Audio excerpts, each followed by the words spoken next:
aujourd'hui, on va corriger l'exercice numéro 2. Alors, l'un des rayons d'un faisceau de lumière se propageant dans l'air et arrivant sur une surface plane de verre. Il n'y a pas de schéma. Donné, donc on donne l'indice de réfraction de l'air.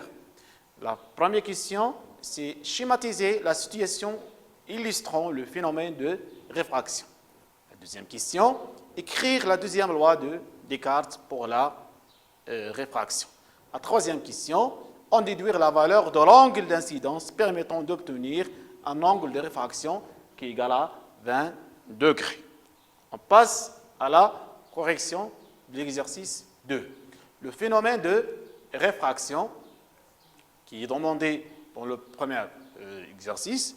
Donc, on envoie un rayon lumineux sur un dioptre. Le dioptre, c'est le plan, c'est la surface qui sépare deux milieux différents. On appelle un dioptre. Alors, on veut obtenir un angle de 20 degrés, un angle de réfraction. La question, quelle sera la valeur de l'angle E1? Alors, on va utiliser, pour répondre à la troisième question, on va utiliser la deuxième loi de Newton. Donc, sinus N1 sinus I1 est égal à N2 sinus I2. Alors, pour le faire, il est assez simple, à partir de cette relation, comme on a fait tout à l'heure. Donc, sinus I1 est égal à quoi? Donc, N2 sinus I2 sur 2.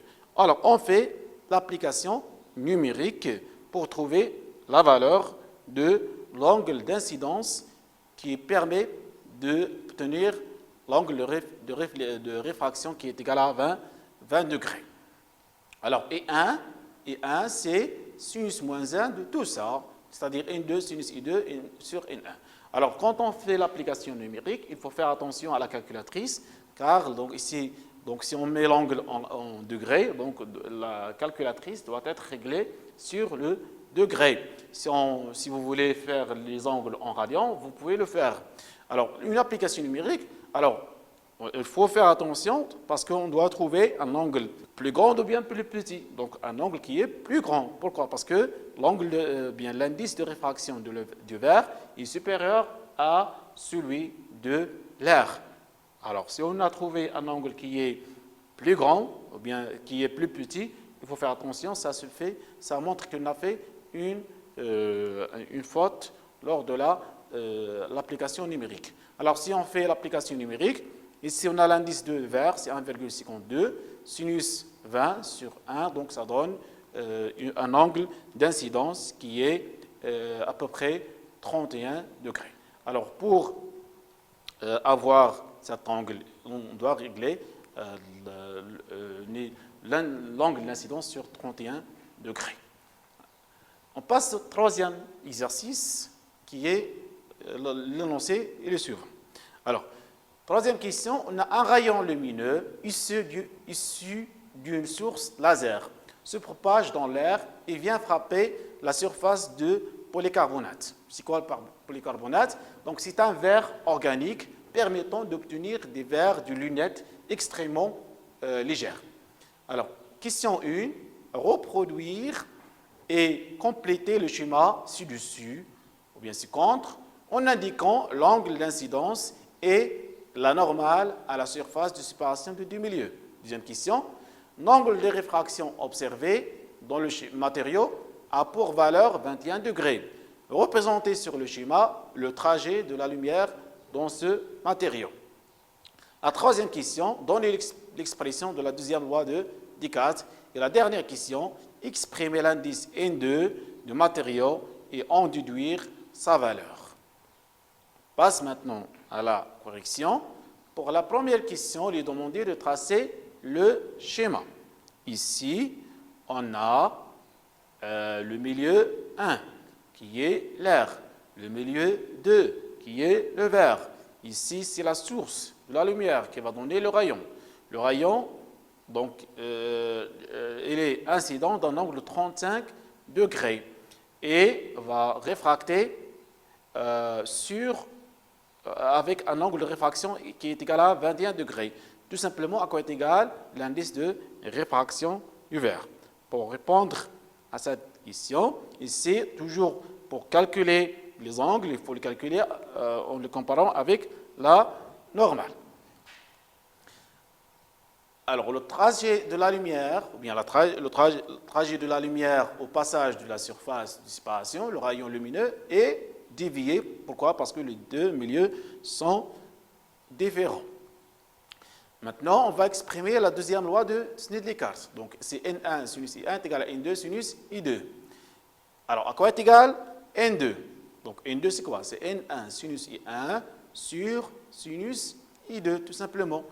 Donc, et on va faire une application numérique. Alors, avant de faire l'application numérique, il faut faire attention. Alors, on va comparer les deux angles. On a ici un angle de 35 degrés, un angle de 21 degrés. On remarque que l'angle d'incidence est plus grand que l'angle de réfraction. Donc, on peut déduire que l'indice de réfraction du verre est plus grand que celui de l'air. Alors, puisqu'on a l'air pratiquement prend égal à 1, donc on doit trouver une valeur qui est supérieure à 1. Alors, si on fait l'application numérique, on va trouver, donc, c'est N2 est égal à 1,6. Remarquez ici, donc, l'indice de réfraction n'est pas, parfois on trouve 1,5, 1,6, et ça dépend des cas. Alors, on passe maintenant à une petite conclusion. Donc, dans ce schéma, on a remarqué, on a ramassé tous les phénomènes qu'on a vus. D'abord, le phénomène de réflexion, donc le rayon incident, et le rayon réfléchi et la normale sont dans le même plan. Ce plan-là, horizontal, on appelle le dioptre. Alors, l'angle de réflexion est égal à l'angle d'incidence. C'est la première loi. Les rayons incidents et réfléchis sont dans le même plan vertical et forment deux angles de même mesure avec la normale et à la surface réfléchissante. Donc, ce sont les deux lois de Descartes pour la réflexion. Pour la réfraction, il est assez simple. Alors, le rayon incident, le rayon réfléchi, le rayon réfracté et la normale se trouvent dans le même plan. C'est la première loi de Descartes pour la réfraction. La deuxième loi, c'est donc les deux angles d'incidence et de réfraction sont reliés par cette relation. N1 sinus I1, N2 sinus I2. Donc, dans l'exercice, nous aurons trois données et nous demander de calculer soit l'indice de réfraction de l'indice du milieu, ou bien l'angle d'incidence, ou bien l'angle de réflexion. Il faut ici remarquer que si on fait ce qu'on appelle l'incidence inverse, c'est-à-dire si le rayon issu d'un milieu qui a un indice de réfraction plus grand, alors toujours il y a ce qu'on appelle émergence, mais quand on dépasse l'angle qu'on a vu dans l'exercice 1, le rayon ne s'émerge plus. Alors, ne s'émerge plus, donc il va se réfléchir vers le milieu 1. Pourquoi? Parce qu'on a dépassé ce qu'on appelle l'angle limite d'incidence.